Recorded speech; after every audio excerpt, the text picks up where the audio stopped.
Heredia. Bueno, la de hoy, a ver, creo que revela al personaje ya en su actuación pública clara, política, quizás es la entrevista más política que ha dado. Yo estoy entre quienes dicen que su designación como presidenta es verdad que se coloca en una situación difícil, de un límite muy difícil de dar, ¿no es cierto? Cuando actúa como primera dama, cuando actúa como presidenta. Muy delgada línea. Una línea muy delgada. Pero sin embargo, Enrique, se los digo ya, a veces es lo natural. ¿Por qué? Porque lo hemos dicho varias veces. ¿El Partido Nacionalista qué es? ¿El proyecto político de los señores Humala qué es? Es la construcción hecha por estos dos únicos personajes. En consecuencia, lo que yo creo que hay que cambiar es ese estilo de entender la política.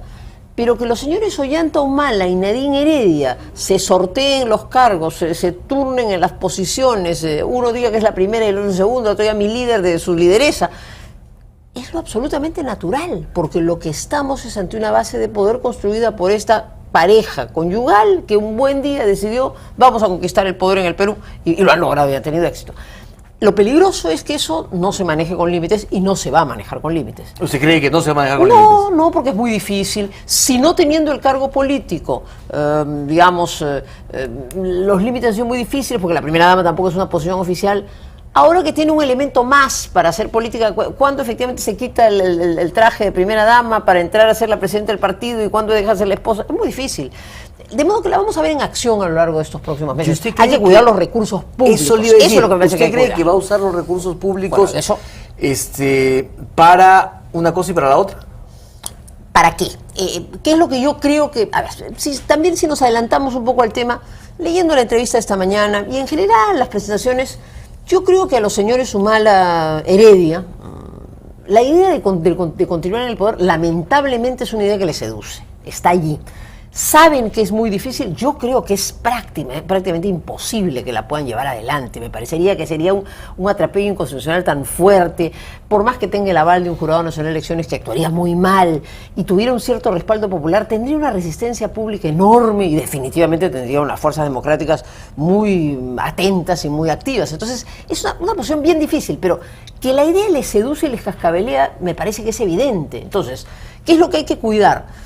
Hay que cuidar que no se usen mal los recursos públicos, hay que seguir fiscalizando la acción de gobierno para que el problema con los gobiernos que aspiran a quedarse en el poder es que pierden el brío de la reforma, del cambio, de las tareas por hacer inmediatas para calculadamente decidir qué decisiones tomo, qué cosa no tomo. Entonces esto es muy malo como acción de gobierno. Creo que no se podrá quedar, pero sí la veo siendo la lideresa clara de cualquier rol que el nacionalismo quiera jugar en el próximo periodo que no sea la presidencia de la República. En concreto, no tiene competencia.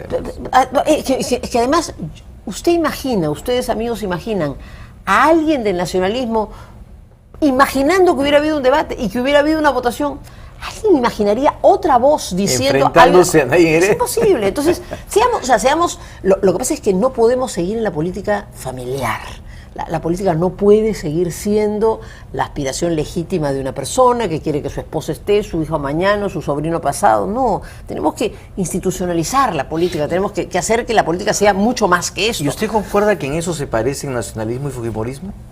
Bueno, evidentemente, en el caso de los señores del padre Fujimori y de Keiko hija, hay también un cordón... Y Kenji ahí también. Y Kenji también hay un cordón umbilical que en este caso es muy interesante desde una perspectiva política, porque creo que Keiko Fujimori hizo un intento de abrir una presentación diferente, intentó hacer un Fujimori diferente. Su propia campaña con el padre menos activo le permitió mostrarse a ella con más liderazgo.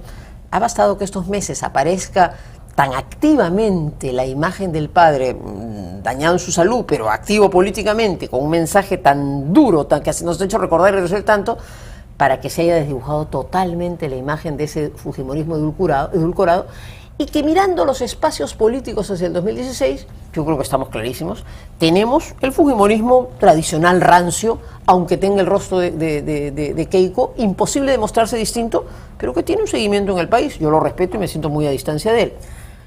Tendremos tenemos un espacio que el nacionalismo intentará a través de Nadine tener, X fuerza, creo que una fuerza parlamentaria legítima que aspirará a tener presencia, etc. Dice que no se presentan a las elecciones municipales y regionales. No, ha dicho, a la pregunta concreta de hoy, ha dicho, no me hagan volver al tema de la agenda presidencial. Pero No, claro, pero otros líderes le han hablaban del tema municipal. dicho no entran al municipal regional, lo cual quiere decir que van al presidencial. Y la pregunta es, ¿con quién de candidato? ¿Quién? Yo lo que veo es que es interesante, hablando de los espacios políticos, que hay quienes, evidentemente, no se sienten representados por el fujimorismo, no se sienten parte de nuestro espacio político tan congestionado, tan cargado, tan lleno de candidatos, ¿no es cierto? Centro-derecha. Claro, el centro-derecha, que está tan cargado de candidatos y que tendríamos que actuar con mucha inteligencia para ser capaces de perfilar. Y renunciamiento. Y renunciamientos. Enrique, yo creo que ese espacio la vez pasada fue 40% del electorado. 40% del electorado. Que lo dividieron tremendamente. Entonces yo creo que lo inteligente desde hoy, que iniciamos el 2014, y lo dice quien por supuesto no está en la contienda, con toda la tranquilidad, lo inteligente es que no desperdiemos ese espacio y que al contrario lo hagamos consolidándose un espacio. Pero hay quienes no están allí, no están acá. Bueno, pero Ollantumala y Nadine Heredia, ¿dónde están? ¿Están en el centro, del centro derecha, centro izquierda? ¿Dónde están? Han abandonado su electorado tradicional. O sea, el radical. El radical. De modo que ahí habrá otro, seguramente otro contendor. Pero tampoco logran entrar plenamente en este espacio, digamos, que mira una mayor modernidad para el país. Actuaciones como las del señor Humala, de la última semana en el tema de los medios de comunicación, o declaraciones frente a Conga como diciendo es un problema de los privados. O atacando el lucro. O atacando el lucro, así es. O sea, por eso en general, en una actitud en que el mercado es una cosa que no termina de digerir y que si pudiera militar, pues en el fondo, ¿no? Si pudiera controlar, si pudiera ponerle reglas de manejo, las preferiría. O sea, es un consciente que todavía está ahí, que gracias a Dios ha sabido morigerar en una acción de gobierno sensata, gracias a la intervención en la segunda vuelta de un plan mucho más centrado, pero que todavía le cascabelea. Pero evidentemente ya no tiene sectorado radical, entonces de alguna manera también invade este espacio, aunque creo que tiene su propio perfil, habrá un electorado, a eso iba. Hay entonces sectores en la opinión pública que no sintiéndose parte del fujimorismo, que disgustándoles incluso un espacio más claramente abierto hacia la libertad económica, evidentemente hacia una economía social de mercado que tiene que comprender la tarea que va a dejar este gobierno, recuperando la confianza y haciendo una enorme tarea social, en lo cual discrepo con la entrevista de hoy. Yo creo que los logros del gobierno son muy modestos, no son lo que se presentan, ni mucho menos. Intentaría jugar una carta. Ahí es donde el nacionalismo tiene que encontrar otros aliados, ¿no? Hay un espacio para una candidatura diferente. Ahora, muchos en el fondo de su corazón dirían, qué pena que este escollo constitucional, porque Nadine no sería una mala candidata. Yo creo que hay gente que dice, pero es un escollo, pues. Y si verán cómo sortearlo, pues. Bueno, pero es que yo sinceramente creo que eso está en la mente, creo que en un momento estuvo muy activo, aun cuando cada aparición, ¿no es cierto?, daría la sensación que esa idea no se desdibuja, que no desaparece. Francamente, creo que imponerla será muy difícil y el costo político sería impagable. Yo creo que si es inteligente, ella va a buscar otro espacio político y en buena hora tiene todo el derecho de crecer políticamente. Hay quienes piensan que el presidente o la pareja lo que están haciendo es, bueno, ya, 2 años y medio de entrar al mercado, de mostrarnos así. Ahora, como ya se ven las elecciones, hay que empezar a virar un poquito hacia la izquierda, por lo menos en el discurso, ¿no es cierto?, en los golpes al empresariado. Porque sabe que hay un espacio libre, ¿no? Así es, entonces, para no perder o tratar de recuperar algo de eso y a ver cómo lo empaquetamos hacia el 2016. Pero qué pena, Enrique, eso me parece lógico, me parece que algo de eso puede estar en mente. Pueden ser 2 cosas.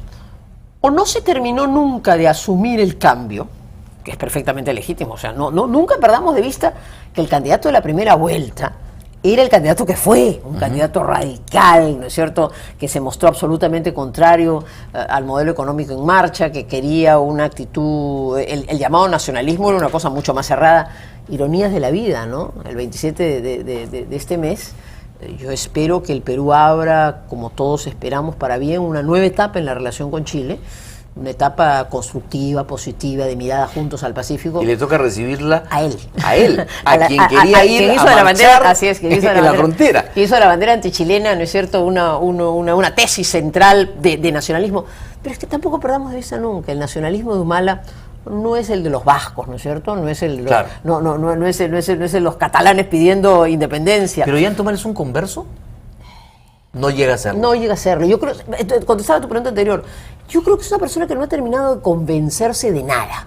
Y su situación intermedia es su problema. O sea, es un gobierno que no tiene demasiadas iniciativas, que sabe que no puede ir hacia un gobierno radical porque eso no sería bueno, porque creo que ha mirado el mundo, porque tiene un cierto grado de realismo, pero que tampoco tiene el empuje de quien dice, bueno, he tomado una decisión y asumido un cambio. No, su convicción tiene retrocesos permanentes. Yo creo que le brota del alma decir, a ver, ¿es bueno que en el mercado alguien avance y tome posiciones porque en medio de la competencia gane espacios? No, eso no es bueno, porque es mejor controlar y que hayan reglas. Y como que pudiera imaginar que como gobernante puede tener reglas para impedir que la libertad económica finalmente se retraiga. O sea, finalmente juega en favor de la inversión privada, pero cuando las papas queman dicen, no es un problema de los privados, no, yo ahí no tengo nada que ver, el Estado está en otra cosa. Entonces, es un gobernante que no termina de convencerse de lo que quiere hacer, y esa es la situación de ese gobierno.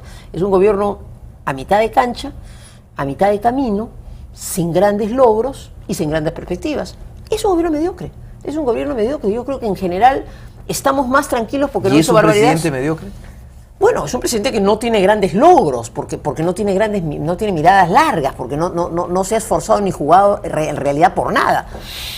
Yo sí lo saludo y lo felicito por haber renunciado, por lo menos a esta mitad de cancha, a las ideas tan absurdas con que vino al gobierno. O sea, usted lo felicita por no haber hecho ningún estropicio. Claro, pero desde luego estoy entre quienes siente que este año terminamos con un crecimiento menor del que hubiéramos podido tener, aún en unas circunstancias en que el mundo era difícil, porque al gobierno le faltó voluntad promotora, porque al gobierno le faltó decisión, porque no ha sido un gobierno que haya inspirado confianza, y al contrario, el año pasado es un año en que los peruanos decíamos, bendito sea, estamos mejor que muchos que están tan mal en el mundo, pero tenemos un gobierno que no nos inspira ninguna tranquilidad. Doctora Lourdes Flores, vamos a volver a lo del presidente y a los temas que él planteó en la entrevista, pero antes quisiera preguntarle, ¿siente usted una obsesión de Ollanta-Humala y ahora clarísima de Nadine Heredia de enfrentarse a Alan García? Muy fuerte. No sé si para estar o para, digamos, entrar a las grandes ligas peleándose con los grandes,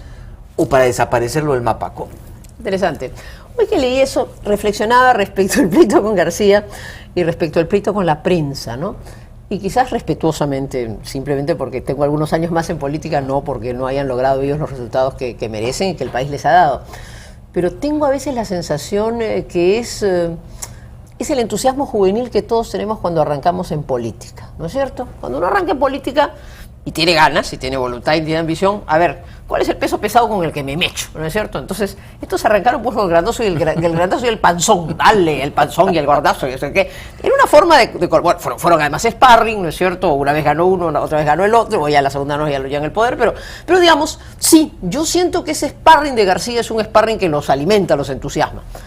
Hay una suerte de obcecación, ¿no es cierto?, de fastidiarle la vida. No sé si de presumir sinceramente. Creo que ganas tiene de sacarlo al juego. Yo adelanto mi opinión. Creo que eso no tiene ningún destino. Creo que al Alan García que nosotros enfrentamos en la década de los 90 era un Alan García que había dejado el país destrozado, que habían indicios o elementos que podían pensar grados de corrupción, pero sobre todo era un gobierno desastroso. Y quitó cuerpo y trajo su prescripción y salió el juego. El que ha salido del segundo gobierno es un hombre que se ha reivindicado con la historia. Sus críticos de ayer hoy son sus principales aliados. Su balance de gobierno no es malo.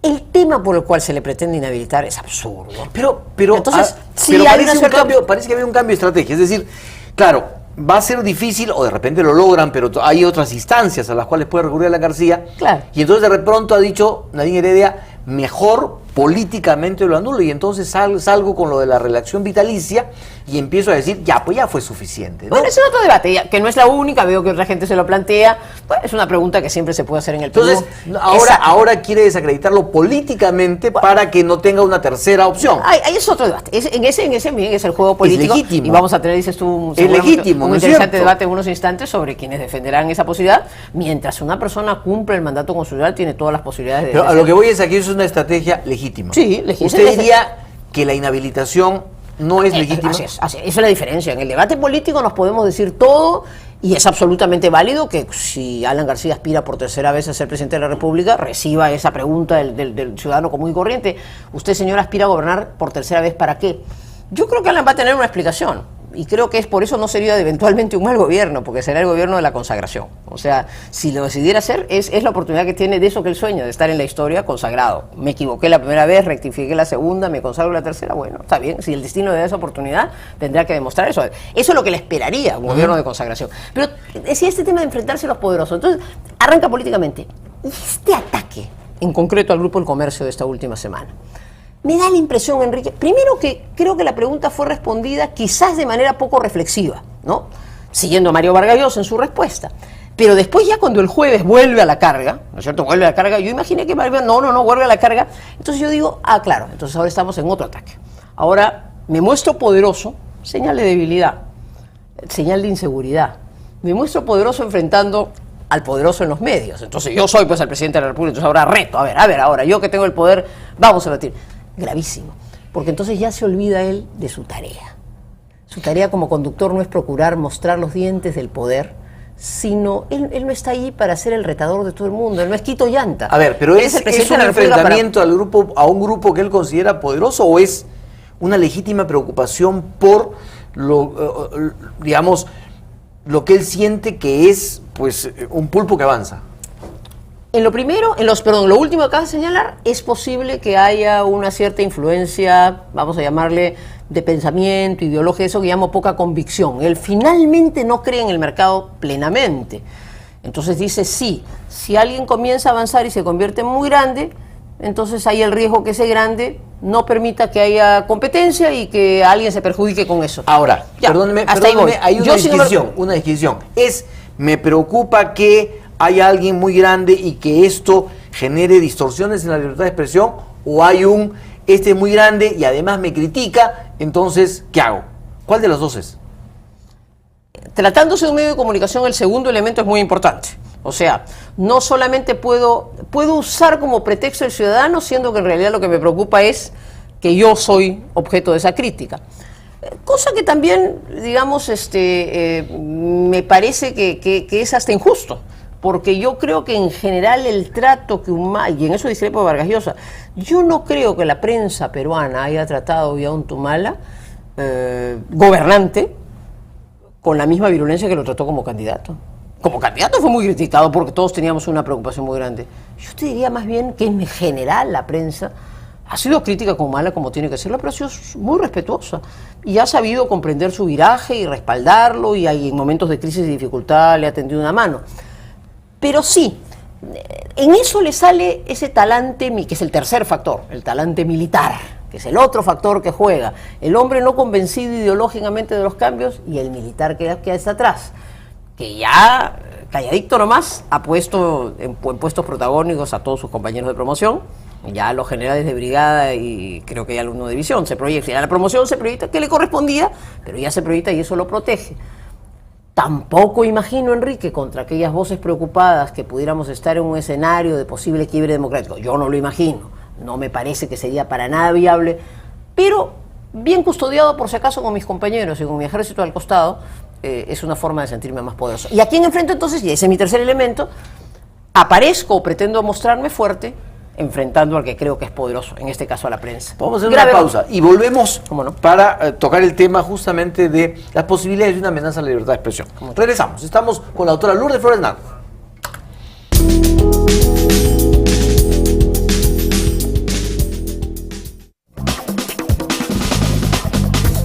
Este fin de semana en Automundo, en Canal N. Lo mejor del 2013, vamos con el Automundo World Tour. Vaya que hemos viajado. ¿Se acuerdan las pruebas de AMG? $5 millones de vehículos AMG probándolos en el circuito de Willow Springs en Los Ángeles, California. No nos olvidemos de las travesuras de Ken Block, que sigue haciendo de las suyas. Y por supuesto, las diablitas de Automundo. Todo esto y mucho más este fin de semana aquí en Automundo en Canal N.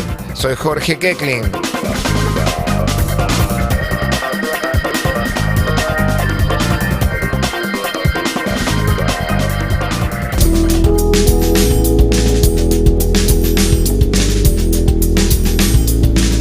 Continuamos esta conversación con la doctora Lourdes Flores Nal. Bueno, El tema de la asociación entre el comercio y EPENSA ha sido el tema fundamental de la discusión política en los últimos días. ¿Hay una amenaza a la libertad de expresión?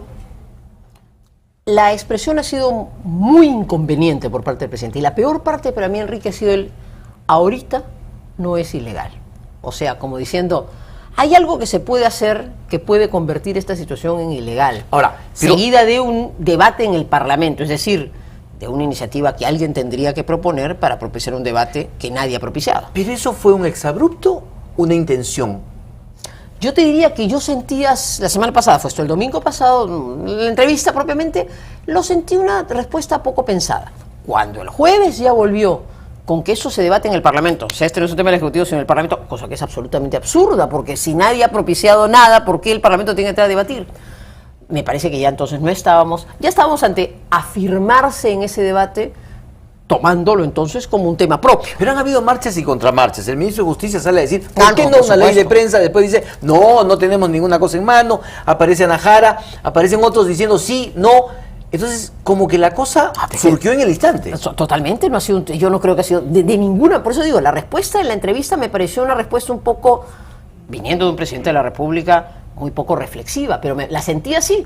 ¿Qué le parece lo que ha dicho? Ah, bueno, me parece una vergüenza, qué barbaridad, viniendo del presidente de la República. Pero ya cuando el jueves pudo haber quitado cuerpo y reafirma, entonces da la sensación que se reafirma y propone un debate y abre el debate. Y yo quiero contestar la pregunta. ¿Ese debate debe ir al Congreso? No, de ninguna manera. ¿Por qué? A ver, yo voy a decirles con toda sinceridad, amigos, cómo veo yo el tema.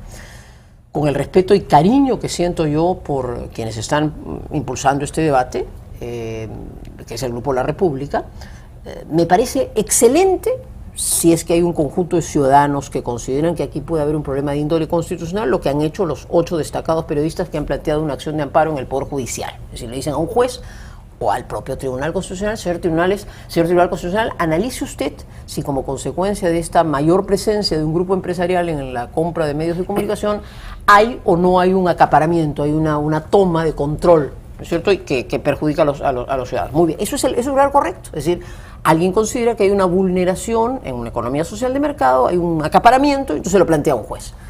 De ninguna manera ese tema debería ser manejado ni administrativa ni legislativamente. No le corresponde ni al Poder Ejecutivo ni al Poder Legislativo. Pero hay quienes señalan, si Estados Unidos tiene una ley que regula, si otros países muy avanzados, además, adalides de las libertades, tienen una ley, ¿por qué no lo puede tener el Perú?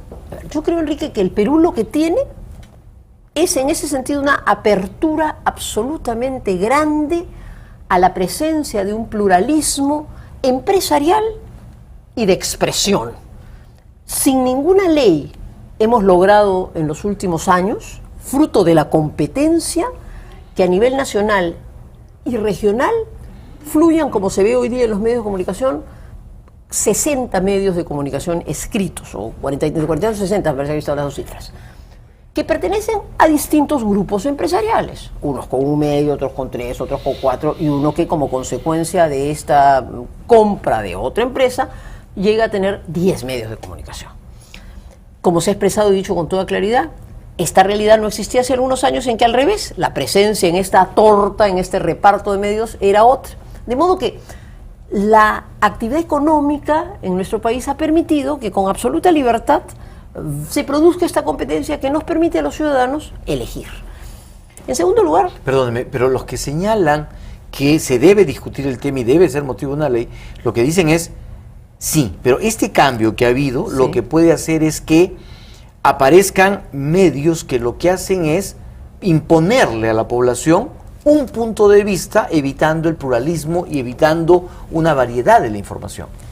Siempre siguiendo con el caso, quizás no se ha tomado, no sé si se ha informado suficientemente. Hoy el propio Diario El Comercio da una explicación que me parece interesante, pero a mí me parece muy importante y muy significativo que cuando se ha producido esta compra de un grupo hacia el otro grupo, se ha dicho con toda claridad, y esto es bien importante, que cada grupo empresarial, hoy asumido en parte por el Grupo del Comercio, va a mantener su propia línea editorial.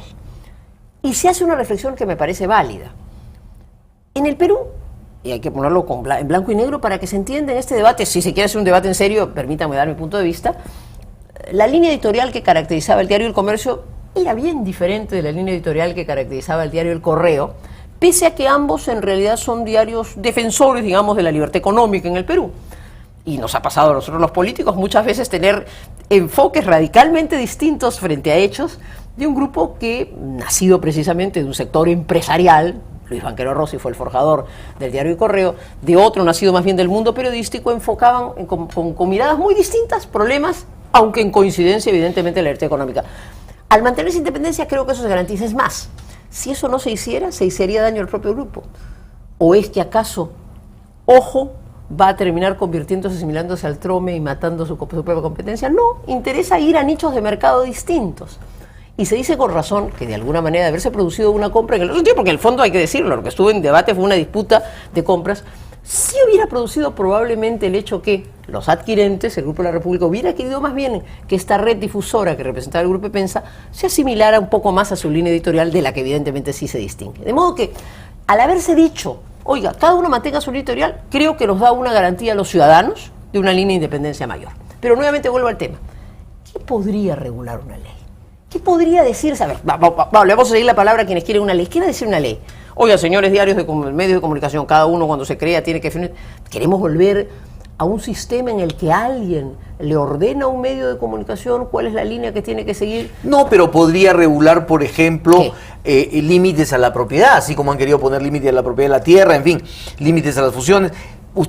Nadie puede tener más allá del 40-50% del mercado, por ejemplo, o de los medios. ¿40-50% de qué?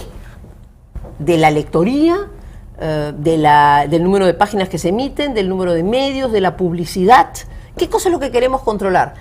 Cualquiera de esas cosas que se quiera controlar, suponen, entonces, la más grave sería la de la publicidad. ¿Qué tendría yo que decirles a todos los auspiciadores? Si quiero seguir esa línea, señores auspiciadores, yo voy a controlar dónde ponen sus avisos, ¿ah? Porque a partir del quinto aviso ustedes ya están en el porcentaje que ha superado, en consecuencia usted ya tiene que irse a otro medio. O sea, un controlismo absoluto. Por donde se mire, cualquier mecanismo de control sería nefasto. Porque finalmente, ¿en manos de quién pone? ¿De nosotros los ciudadanos? Cuando el señor Humala ha preguntado, a ver, ¿quién le tiene miedo a este debate y quién atenta contra la libertad de expresión? Yo le digo, señor presidente, contestando su pregunta, y contesto en la línea editorial lo que ha hecho el comercio justamente, usted. Quien amenaza la libertad de expresión es usted, porque su receta a lo que nos conduce es a quitarnos poder a los ciudadanos, a los lectores, a los lectores de los medios, a los que tenemos la posibilidad de decidir. Si usted impone a través de una ley y pone en manos de un burócrata la decisión de qué se puede hacer y no puede hacer, usted, que es el gobernante de hoy, o mañana quien lo suceda, tiene el poder y me lo quita a mí. Y como ciudadana que cree en la libertad económica y cree en una economía social de mercado, yo digo, no, usted es el que atenta contra la libertad de expresión. Nada garantiza más la libertad de expresión, en mi concepto, que una sana competencia. Que en mi concepto en este caso... Eso es lo que argumentan, sí, es pero es que ya no haber competencia si hay digamos, si los medios pertenecen a una empresa grande. Si eso condujera a una concentración absoluta de uno, si como consecuencia yo excluyera del mercado a los demás, la tesis podría tener alguna razón. Yo he comprado y he sacado del mercado a otros, pero mientras yo compita con una serie de otros que ofrecen alternativas distintas, y si dentro de mi propio grupo me interesa el enfoque diferente, porque eso es precisamente lo que me permite avanzar en el mercado, si yo termino eliminando la propia pluralidad dentro de mi medio, me elimino lectores. Yo no veo sinceramente en este caso concreto dónde esté la acaparación y la cosa de eso, pero en todo caso me parece que es un estupendo debate académico y judicial, lo que no me parece de ninguna manera que debe ser una decisión de gobierno ni un debate político, salvo que alguien cometa la torpeza de presentar un proyecto de ley, en cuyo caso discutiremos la constitucionalidad de la ley. Yo no veo cómo una ley en ese sentido va a ser respetuosa de la Constitución. Doctora Lourdes Flores, la última pregunta. Bueno. ¿El balance que hizo el presidente de la República le satisface? No. No. Es un balance autocomplaciente. Brevemente, por favor. Yo soy crítica de este gobierno. Me parece que es un gobierno que, estando a mitad de camino, necesita reflexiva y autocríticamente impulsarse a mucho más cambios. Las 7 reformas que hoy día anuncia la señora Nadine en su entrevista, ¿cuáles son? ¿Qué cambios profundos se ha producido en el sistema de pensiones? ¿Qué cambios profundos se ha producido, más allá que nos están ajochando a todo dar? Yo quiero una zona fuerte, pero ha habido una ampliación real de la base tributaria. En otras palabras, el gobierno tiene que darse cuenta, sin pensar en la reelección, sino más bien que está entrando a la recta final, que comience este año 2014 una magnífica oportunidad para ellos de correcciones, de cambios profundos, de paso a fondo y de mayor velocidad desactuando. Y para eso, la idea de la reelección hay que borrarla de la mente. Lo cual no quiere decir que el nacionalismo, ojalá, además, madure para convertirse en una fuerza política más estable y tenga el 2016 y en el futuro todo el éxito del mundo. Doctora Lourdes Flores, muchísimas gracias por su presencia esta noche. Encantada. Vamos a ir a una pausa y regresamos para conversar con Mauricio Mulder y Ana María Solórzano, o Ana María Solórzano y Mauricio Mulder, aprismo y nacionalismo. Volvemos.